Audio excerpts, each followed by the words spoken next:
बिस्मिल्लाहिर्रहमानिर्रहीम। अस्सलाम वालेकुम। कैसे हैं आप लोग? ठीक ठाक हैं?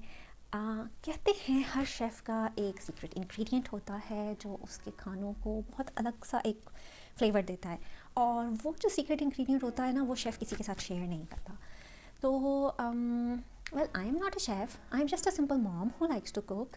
तो मेरा भी एक सीक्रेट इंग्रेडिएंट है जो मेरे खानों को बहुत डिफरेंट फ्लेवर देता है और बड़ा मज़ेदार सा होता है, और बड़ा सिंपल सा है।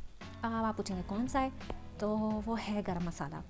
ओ आई नो, आप कहेंगे कि यार मार्केट में तो बहुत सारा गरम मसाला अवेलेबल है और बेतहाशा रेसिपीज़ हैं गरम मसाला की, तो इसमें स्पेशल क्या है, इसमें सीक्रेट क्या है? तो वेल, मैं मार्केट का यूज़ करती थी, but I was not satisfied. उसमें फूल बादियान, जायफल, जावित्री, छोटी इलायची, जो टिपिकल कौरमे और बिरयानी के फ्लेवर्स हैं, वो उन्होंने आम जनरल यूज़ के सालों के लिए भी डाले होते थे, और मुझे मज़ा नहीं आता था। लाइक कौरमा बना रहे हैं तो उसमें बिरयानी वाला टच आ रहा है, और मिक्स सब्ज़ी बना रहे हैं तो उसमें कौरमे वाला टच आ रहा है। तो I was not satisfied with that. मैंने बहुत सी रेसिपीज़ ट्राई की, लेकिन फिर भी मुझे मज़ा नहीं आया। बहुत सारे तजर्बों के बाद, बहुत सारे ट्रायल एंड एरर के बाद मुझे एक ही कॉम्पोजिशन मिली है मसाले की, जो I am happy with it, और मेरे खानों को उसने ना एक बूस्ट दिया है, और बड़ा मज़े का है, बड़ा सिंपल है, बड़ा जल्दी से बन जाता है। तो देर किस बात की है, चल के बनाए।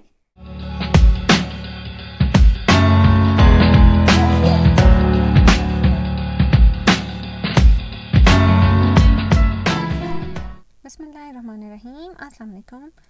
Let's add magic to our curries.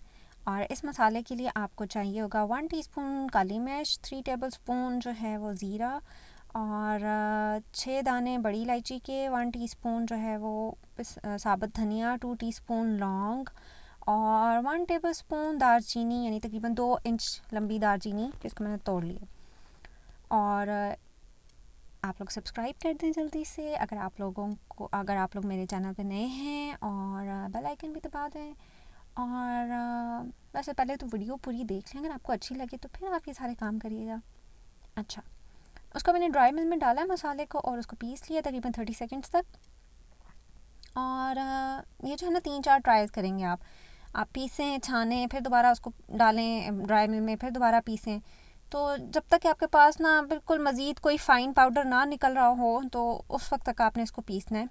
उसके बाद आप इसको जो है ना स्टोर कर लें किसी भी जार में, और जो बाकी बच गया है उसको आप अपने पौधों में डाल दें या यखनी में यूज़ कर लें। और ये मेरा सिंपल सा जो है ना गरम मसाला है, जो मैं खानों में डालती हूँ, तो बहुत अच्छा फ्लेवर आता है। आप इसको ज़रूर ट्राई करें, बहुत सिंपल है, और हर घर में ये सारे इंग्रेडिएंट्स अवेलेबल हैं। और क्या ये हमारी सेहत के लिए अच्छा होता है, ये सारे मसाले? Let's see. मैंने थोड़ी सी सर्च की तो मुझे पता चला कि ये अच्छे होते हैं। सिनेमन जो है उसमें एंटीवायरल प्रॉपर्टीज़ होती हैं, और एंटीऑक्सीडेंट्स होते हैं, और एंटीऑक्सीडेंट्स तो पता है ना, हमारे ब्लड में से फ्री रेडिकल्स को ख़त्म करते हैं। और काली मिर्च जो है वो भी एंटीऑक्सीडेंट रिच होती है, और वो जो हमारा रेशा होता है या हमारी नाक बंद स्टफ़ी नोज़ होती है, उसमें बहुत हेल्प करती है। लौंग और बड़ी इलायची जो है एंटी बैक्टीरियल होती है। पता है, वो हमारे एड्स आया करते थे, लौंग की ताकत से भरा, जो कैविटीज़ बनने से रोके, हमारी टूथपेस्ट के अंदर होती है। और ज़ीरा जो है वो भी वायरसेस को जो है ना फ़ाइट करने में हेल्प देता है, वेट लॉस में हेल्प देता है। लेकिन इतना थोड़ा सा ज़ीरा नहीं काफ़ी होता, बहुत सारा काम भी करना पड़ता होता है। और अब बस मैं मज़ीद बातें नहीं करती, आपसे इजाज़त चाहती हूँ। फिर इंशाल्लाह नेक्स्ट वीडियो में मिलूँगी आपसे। तब तक के लिए इजाज़त। स्टे फिट, ईट हेल्दी, अल्लाह हाफिज़। और ये दोनों वीडियो ज़रूर चेक करिएगा, ठीक है? Bye bye.